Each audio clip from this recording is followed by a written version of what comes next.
네오TV의 공탁법 및 법무사 시험 대비 수용보상금 공탁 절차에 대한 대법원 판례를 정리해드립니다. 수용보상금 공탁 절차에 대한 대법원 판례 1번 토지 소유자의 채권자가 손실보상이 현금으로 지급될 것에 예상하여 수용보상금에 대하여 압류를 한 경우에도 토지 수용 보상금을 채권으로 지급하는 것이 토지 수용의 채권 보상 요건을 충족하고 공탁 사유가 있으면 현금으로 지급하는 게 아니라 채권으로 공탁할 수 있습니다.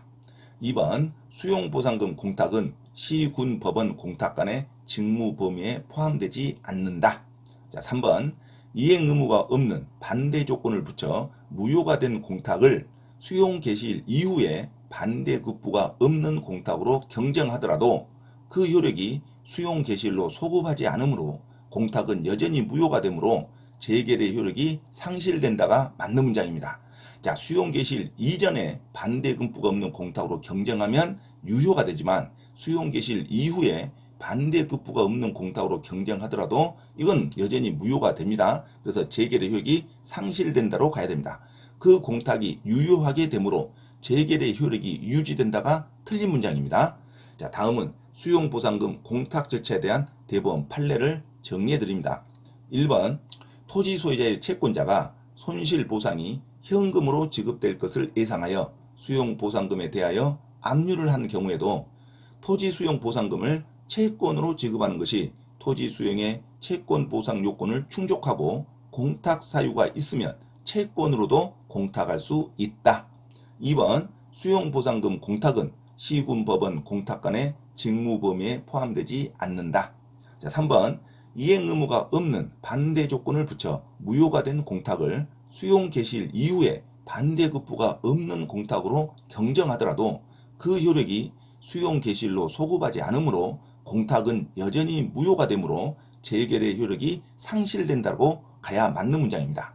자, 수용 개시일 이전에 반대 급부가 없는 공탁으로 경정하여야 공탁이 유효가 되는 겁니다. 그리고 재결의 효력이 유지됩니다. 하지만 수용 개시일 이후에 반대 급부가 없는 공탁으로 경정을 하게 되면 여전히 공탁은 무효가 됩니다. 자, 그러나 공탁이 유효가 되므로 재결의 효력이 유지된다가 틀린 문장입니다. 수용 개시일 이후에 반대 급부가 없는 공탁으로 경정하더라도 공탁은 무효가 되므로 재결의 효력이 상실된다로 가야 됩니다. 재결의 효력이 상실된다가 맞는 문장입니다.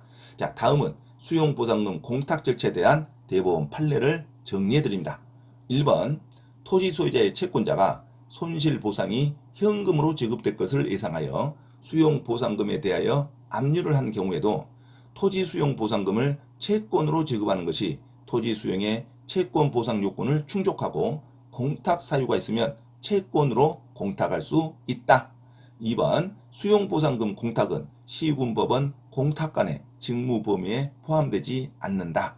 자, 3번 이행 의무가 없는 반대 조건을 붙여 무효가 된 공탁을 수용 개시일 이후에 반대 급부가 없는 공탁으로 경정하더라도 그 효력이 수용 개시일로 소급하지 않으므로 공탁은 여전히 무효가 되므로 재결의 효력이 상실된다로 가야 맞는 문장입니다. 하지만 그 공탁이 유효하게 되므로 재결의 효력이 유지된다가 틀린 문장입니다. 수용 개시일 이전에 반대 급부가 없는 공탁으로 경정을 하면 공탁이 유효가 돼서 재결의 효력이 유지된 게 맞습니다. 하지만 지문에 수용 개시일 이후에 반대 급부가 없는 공탁으로 경정을 하면 여전히 공탁은 무효가 되므로 재결의 효력이 상실된다로 가야 맞는 문장입니다. 반드시 여러 번 숙지하시기 바랍니다.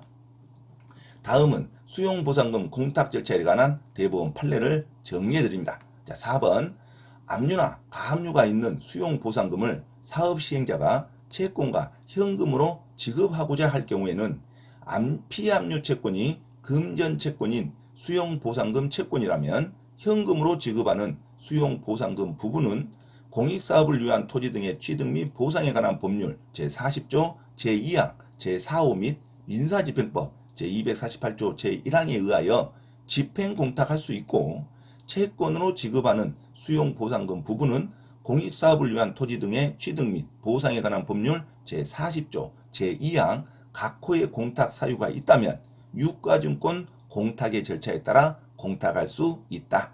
자, 5번 공익사업을 위한 토지 등의 취득 및 보상에 관한 법률에 의하여 사업 시행자가 토지 소유자에게 지급할 보상금이 소득세법 제156조 또는 법인세법 제98조에 의하여 원천 징수의 대상이 되는 경우에는 사업 시행자는 토지 소유자에게 지급할 보상금에서 그 원천 징수액을 공제한 나머지 금액을 공탁할 수 있다.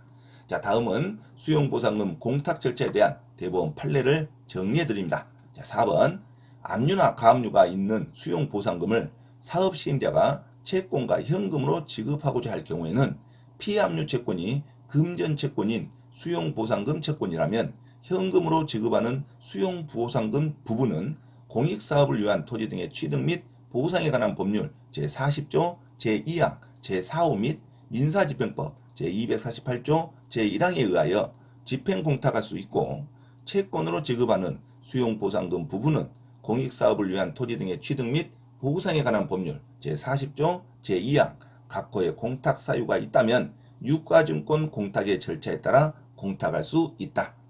5번 공익사업을 위한 토지 등의 취득 및 보상에 관한 법률에 의하여 사업 시행자가 토지 소유자에게 지급할 보상금이 소득세법 156조 또는 법인세법 제98조에 의하여 원천 징수의 대상이 되는 경우에는 사업 시행자는 토지 소유자에게 지급할 보상금에서 그 원천 징수 세액을 공제한 나머지 금액을 공탁할 수 있다.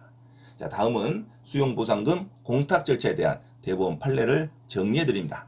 자, 4번 압류나 가압류가 있는 수용보상금을 사업 시행자가 채권과 현금으로 지급하고자 할 경우에는 피압류 채권이 금전 채권인 수용보상금 채권이라면 현금으로 지급하는 수용보상금 부분은 공익사업을 위한 토지 등의 취득 및 보상에 관한 법률 제40조 제2항 제4호 및 민사집행법 제248조 제1항에 의하여 집행공탁할 수 있고, 채권으로 지급하는 수용보상금 부분은 공익사업을 위한 토지 등의 취득 및 보상에 관한 법률 제40조 제2항 각호의 공탁 사유가 있다면 유가증권 공탁의 절차에 따라 공탁할 수 있다.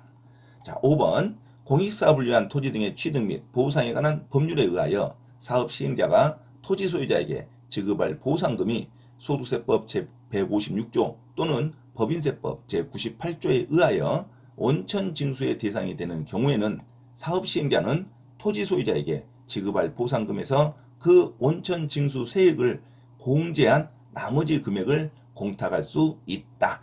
자, 이상 수용보상금 공탁 절차에 대한 대법원 판례를 정리해 드렸습니다. 참고로 김대호TV 채널 강의에 대한 공지사항을 알려드립니다. 첫째, 김대호TV 유튜브 채널에 대한 편집과 영상 촬영을 위한 공간을 제공하고 공동 운영을 하고자 하는 분은 향후 수익에 대한 안분배당을 같이 하고자 하니 언제든지 문의하시기 바랍니다. 둘째, 김대호 교수 강의에서는 매주 3시간 경매 실전 투자반, 공인중개사 1차, 2차 합격반, 법무사 1차 기출문제 풀이반 수업을 시작합니다. 김대호 교수 강의를 들으면 경매 실전 투자를 누구나 할 수 있으며 공인중개사 자격증도 취득할 수 있습니다. 또한 법무사 시험 준비를 위한 기본적 법률 마인드를 갖출 수 있습니다. 수강을 신청하고자 하는 분은 문자로 문의하시기 바랍니다. 이상 김대호TV 채널에서 말씀드렸습니다. 감사합니다.